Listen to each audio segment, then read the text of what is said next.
Hey everyone, I'm Rob and welcome to the test drive. Today, we're gonna talk about 5 things that I love about the 2019 Ford Mustang EcoBoost. Now, I will have a full review of this car on my channel very soon. It's also possible that by the time you're watching this, that video is already up. So be sure to check that out. It is a full comprehensive review of this car. But like I said, in today's video, I'm gonna share my 5 favorite things with you about this car because there is a lot to love about the 2019 Ford Mustang EcoBoost. Now, the first thing that I love about this car, and probably the most insane feature in the 2019 Mustang EcoBoost, is the line lock feature. And that is because what that feature allows you to do, if you don't know what line lock means, is it allows you to actually do a stationary burnout in this car. Now, that has been offered in Mustang GT models for the last couple of years, but it hasn't been offered in the Mustang EcoBoost until 2018, and that's also when they did the facelift and everything. But that is an awesome feature to have in a 4-cylinder Mustang. Now, this 4-cylinder Mustang is not what you would typically think of as a 4-cylinder because this is a 2.3 liter turbocharged 4-cylinder putting out 310 horsepower, 350 pound-feet of torque. And that is a lot of power for a 4-cylinder. And because of how great that engine is in terms of the power delivery and everything, Ford doesn't even offer the naturally aspirated V6 anymore. I mean, the EcoBoost greatly outperforms it anyways, and you can put this in every single Mustang. So even the base model $26,000 Mustang has that, and it also has the line lock feature, which is awesome. Now, my second favorite feature in the 2019 Mustang EcoBoost is Dragstrip mode. There are several different driving modes in this Mustang, as there have been in past EcoBoost Mustangs. However, Dragstrip mode was not previously available until the 2018 model year, and the 2019 Mustang that I'm driving today also has that. Now, if you flip one of these airplane-like toggle switches down here, the one that says mode, you'll see that you have several different driving modes in this car. You have normal, sport, plus, which essentially sharpens up everything, the steering, the throttle response. You also have track, which takes sport plus to the next level by disabling traction control. But then you have drag strip mode. Now, what the hell is drag strip mode and why is it in this EcoBoost Mustang? The purpose of drag strip mode is that when you're on a drag strip and you shift gears, there's a little loss in torque because of the change in RPMs. However, what this EcoBoost Mustang with the 10-speed automatic does is it keeps you in peak torque at all times. And the only thing you really notice is a rougher shift. It is a rougher, quicker, more aggressive shift when you're going from one gear to the next, but it keeps you in that peak torque.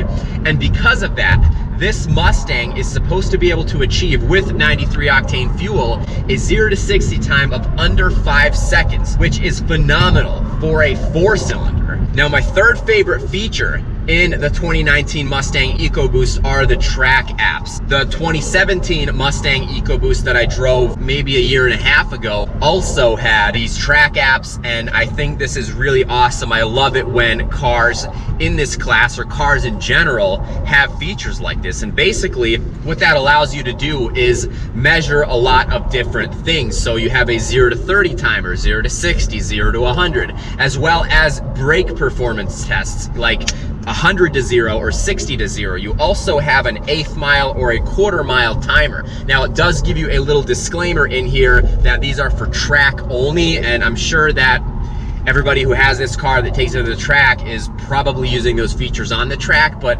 I'm gonna guess that there are a lot of people that are also using this not on the track. It's just awesome to have features like this. It just makes it more fun. And one of the track apps is also the line lock feature that I talked about before. There are so many track apps that make the EcoBoost Mustang even more fun. It's not something that they had to include in a 4-cylinder Mustang, but it just makes it even more fun, especially for somebody who chose this car because it's more practical so that they can daily drive it. Maybe they throw winter tires on it in cold weather so they can drive in the snow in the winter. It's really nice to have those features in what is supposed to be the more practical, probably, Mustang option. Now, my fourth favorite feature in the 2019 Mustang EcoBoost is the interior.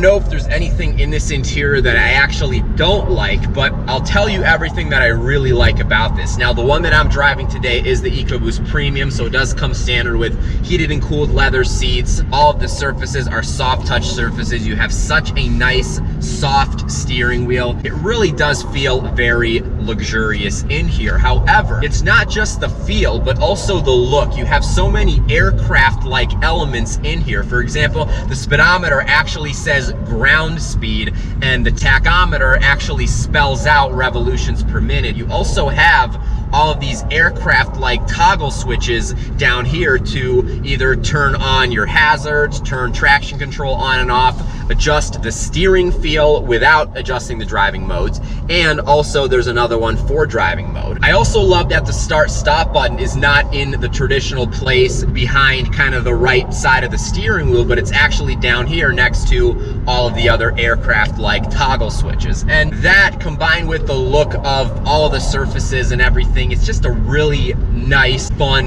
look in here.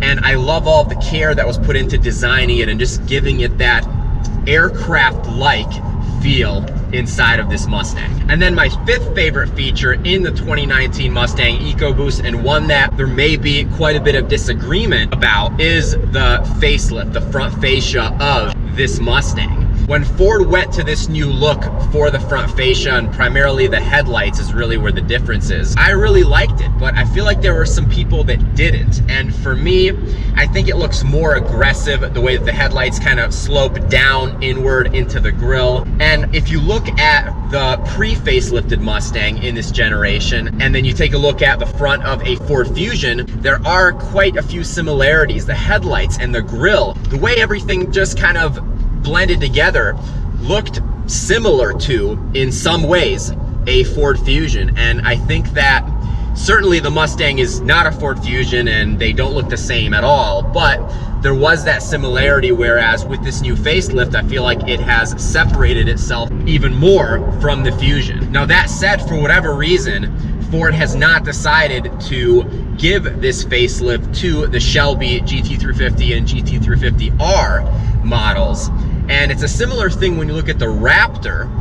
Ford kept the pre-facelifted F-150 look for the Raptor, where every other F-150 from 2018 on got the new front fascia. So I don't know why that is. Maybe Ford feels that the more performance-oriented buyers wouldn't like the new front fascias. I mean, if you look at the Raptor, I really like the front fascia from the previous pre-facelifted F-150s, and the front fascia that's in the Raptor better than what you have in the newest F-150 models. And there are a lot of people that probably disagree with me there, but that's a situation where I'm happy that they kept the old front fascia in the Raptor. But for the Mustang, I feel like this new front fascia looks better. But again, there are probably a lot of people that disagree with me. So those are the 5 things that I love about the 2019 Ford Mustang EcoBoost, or at least the 5 things that I love most about this car. So I hope you enjoyed this video. If you did, please give it a thumbs up and please leave me a comment to let me know what you think about the video and this car and what this competes against.